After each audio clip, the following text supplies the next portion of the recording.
Hello बच्चों, let's see the question. The question is state whether the following statements are true or false. The magnetic quantum number gives the orientations of electron clouds with respect to external magnetic field.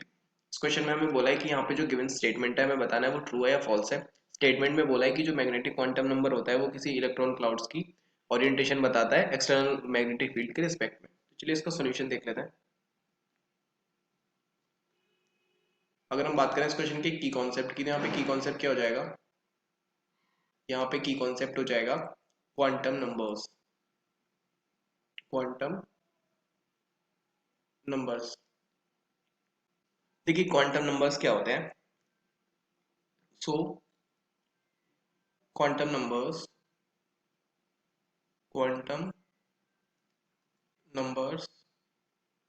Are the set of numbers used to describe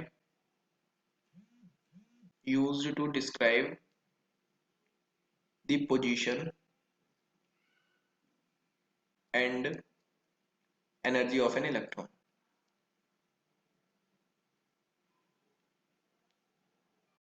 clear? अब देखिए हमारे पास में चार quantum numbers होते हैं. कौन कौन से होते हैं? सबसे पहले होता है n, उसके बाद में होता है l, फिर होता है m और लास्ट में होता है s. n को हम बोलते हैं प्रिंसिपल क्वांटम नंबर, l को बोलते हैं हम एजीमुथल क्वांटम नंबर,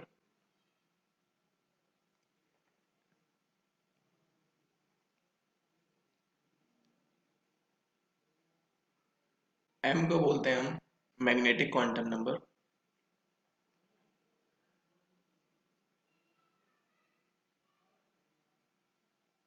और s को बोलते हैं हम इलेक्ट्रॉनिक स्पिन क्वांटम नंबर.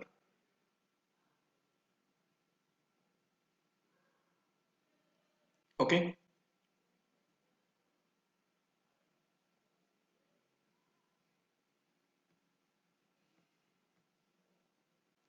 हमें स्टेटमेंट में गिवन है कि जो मैग्नेटिक क्वांटम नंबर होता है वो इलेक्ट्रॉनिक क्लाउड के ओरिएंटेशन बताता है. तो देखो इन सभी का देख लेते हैं क्या क्या बताते हैं. ये जो प्रिंसिपल क्वांटम नंबर n है, n हमें बताता है size of the orbital. Size of the orbital. Clear? Azimuthal quantum number क्या बताता है? ये बताता है shape of the orbital. Shape of the orbital. जो मैग्नेटिक क्वांटम नंबर होता है ये हमें बताता है orientation of the orbital. Orientation of orbital in space.